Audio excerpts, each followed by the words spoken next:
I stood on my parents' porch with 3 children behind me, a garbage bag at my feet, and I knocked on that door like I had 1,000 times before. My own mother's house. My own father's door. And they closed it. Right in front of my kids. My brother laughed. My sister gave me a lecture. And I stood there and I made myself one promise. Just 3 words. Watch what happens. This is what happened. My name is Coralie. And 18 months ago, I had what most people would have called a decent life. Not a perfect life. Not the kind you'd post about and get 1,000 comments telling you your goals. But decent. Stable. I had a house with a dishwasher that actually worked, a minivan with a cracked left taillight I kept meaning to fix, and 3 kids who were growing so fast it felt like if I blinked at the wrong moment I'd miss an entire year. Saren was 9, serious, cautious. Already the kind of kid who reads the instructions before opening a box. Kella was 6, loud, wild, convinced she could fly if she just believed hard enough. And Arlo was 4, still small enough to fall asleep in my arms, still young enough to think I could fix anything. I also had Caspian. We'd been married for 10 years. A decade. Long enough that I'd stopped remembering what I was like before him, which is something nobody warns you about. How slowly you can lose yourself inside a marriage without ever noticing it's happening. He wasn't a monster. That would have been easier. Monsters are obvious. Caspian was charming, inconsistent, and fundamentally allergic to accountability. He was the kind of man who never raised his voice but somehow always made you feel like whatever went wrong was quietly, definitively your fault. The cracks had been there for years. I'd just become an expert at patching them. I worked part-time as a medical records coordinator. Not glamorous, but steady. I handled the house, the kids' school schedules, the grocery lists, the pediatric appointments, the permission slips, the birthday parties, the nightmares at 2 a.m. Caspian handled his career, which he treated like a religion. Sales director at a logistics firm. Good salary. Long hours. Frequent travel. And somewhere inside all those business trips, he had found someone else. I found out the way a lot of women find out, not through some dramatic confrontation, but through an accidental text on a phone he left unlocked on the kitchen counter. 3 sentences. That was all it took. 3 sentences and 10 years evaporated in about 45 seconds. I won't describe what the next few weeks looked like. Some pain is too specific to share with strangers. What I'll tell you is that we tried, briefly, unsuccessfully, to hold it together. Caspian said the right things at first, the way he always said the right things.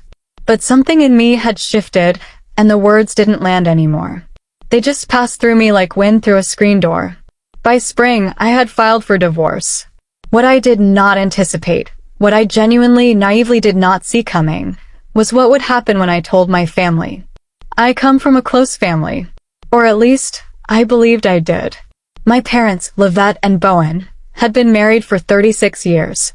They were the kind of parents who showed up to graduations and recitals, who called on birthdays without being reminded.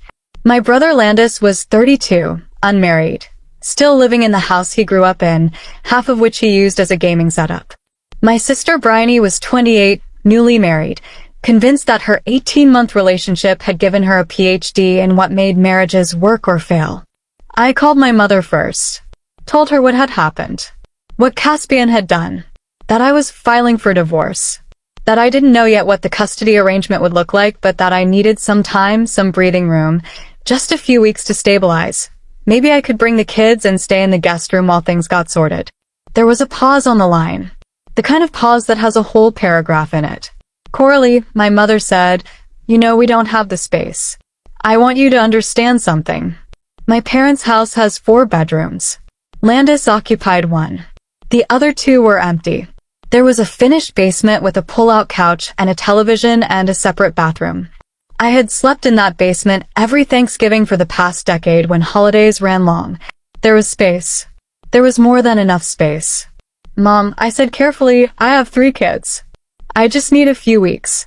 You need to think about this more carefully, she said. Divorce is a serious step, Coralie. Caspian is a provider. These things happen in marriages. You work through them. He had cheated. I had found the proof. I had not misread the situation. And yet somehow I was being asked to reconsider. I drove over the next morning. Pulled into the driveway I'd pulled into 1,000 times. Walked up the porch steps I'd run up as a child. Knocked on the door of my own parents' house. My father answered. Bowen is not a cold man. Or at least, he never used to be. But he stood in the doorway and his face did something complicated when he saw me and the kids behind me.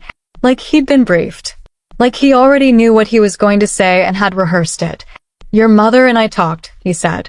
We don't think it's a good idea you staying here. Dad. My voice came out smaller than I meant it to. I have nowhere to go right now. The house. I don't know yet what's going to happen with the house. The lawyer says it could take months. You could go back, he said. Try again. Saren was standing right behind me. 9 years old. Completely silent. I felt her hand slip into mine and I held it so tight. I'm not going back, I said. I need help. I'm asking you for help. He looked at me for a long moment. Then he looked past me at the kids.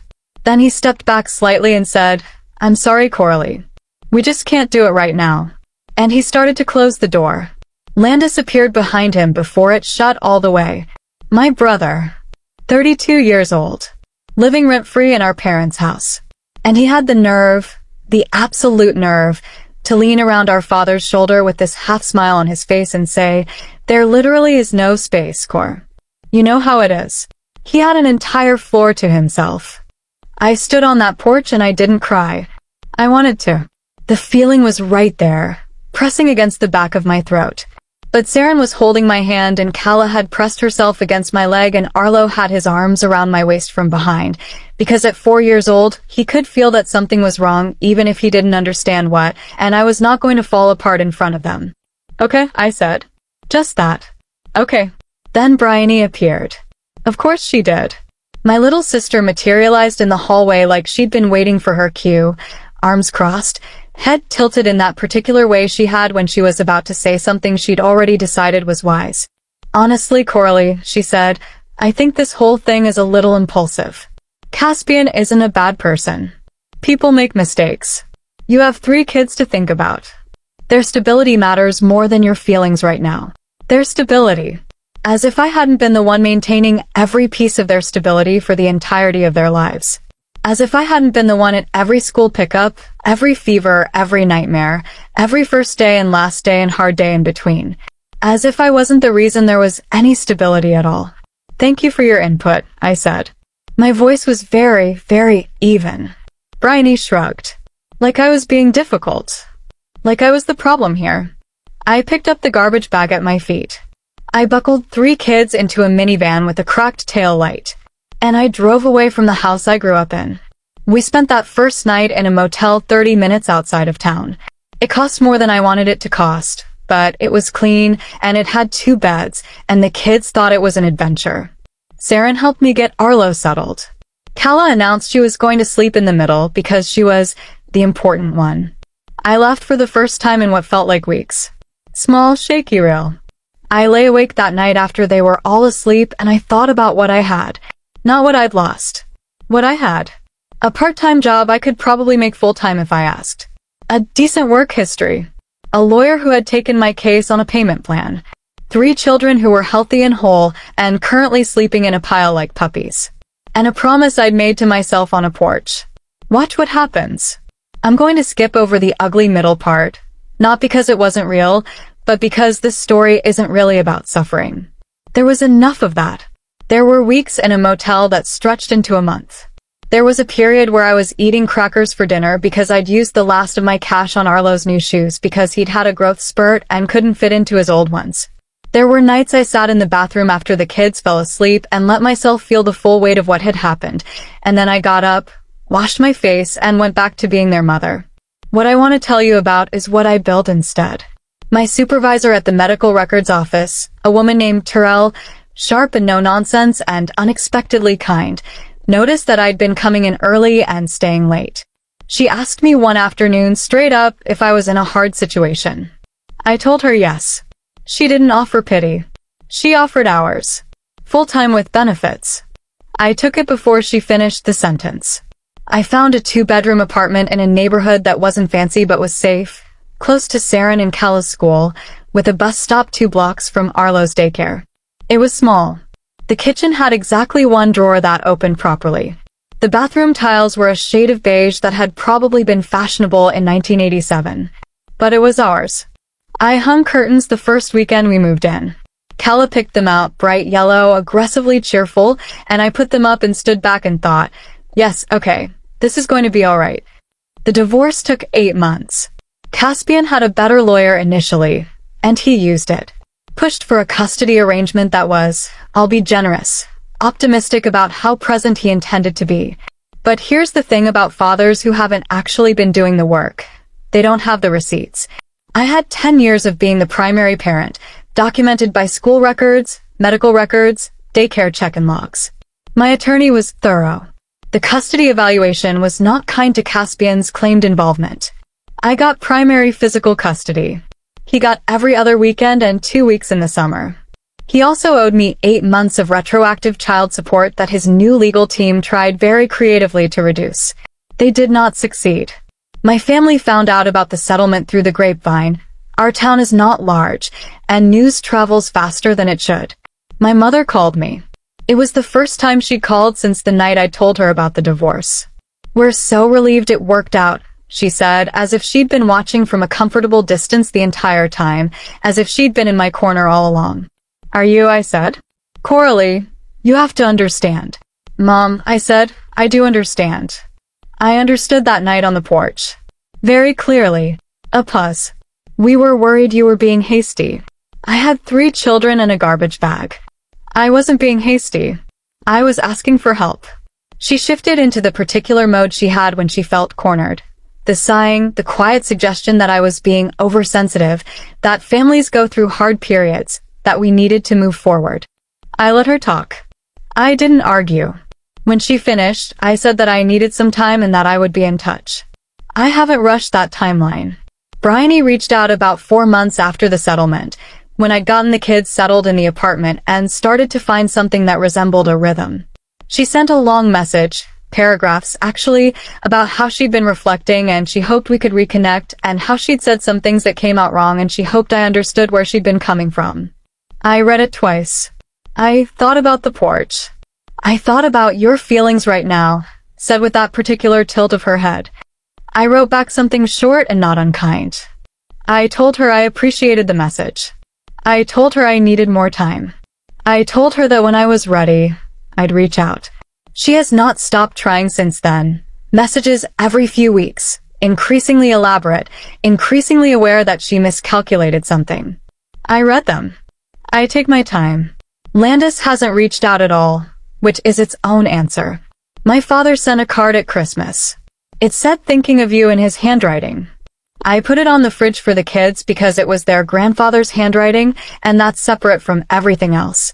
6 months after the settlement, Terrell recommended me for a department lead position. It came with a salary increase that made me sit down for a moment when I saw the number.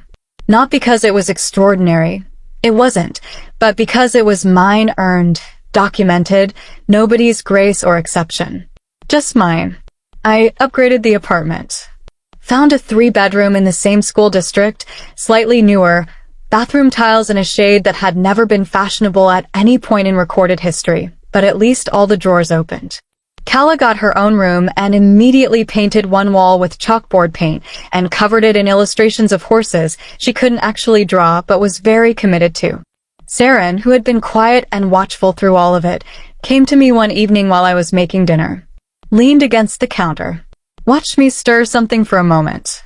Then said, "Mom, I think we're going to be okay." She was 10 by then.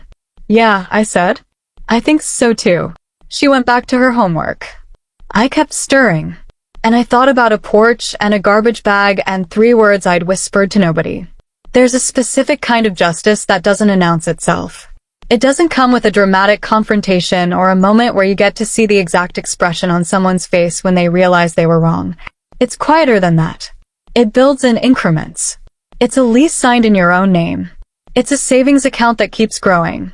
It's 3 kids who go to sleep in their own beds in a home that you created from nothing, and who wake up the next morning and ask for pancakes, and who have absolutely no idea how much it cost you to get here, which is exactly how you want it.